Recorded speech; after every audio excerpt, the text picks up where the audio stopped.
After the collapse of Rome's western might, Europe became a fragmented tapestry of lonely kingdoms and battered villages. In the silent countryside, the roads that once buzzed with merchants and messengers fell to ruin, weeds growing where wheels and sandals had passed. Here, a peasant named Elric rose each morning with the sun, his world shaped by endless fields and the shadow of distant stone walls.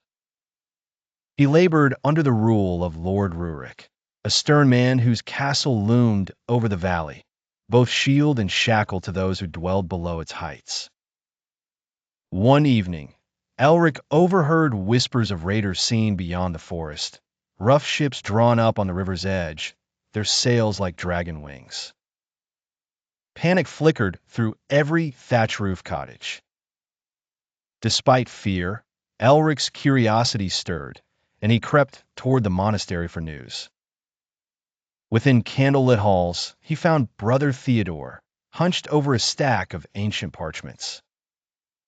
Quietly, Theodore explained how he and other monks had preserved the words of wise men from distant lands, secretly copying texts while famine and disease stole through the valleys.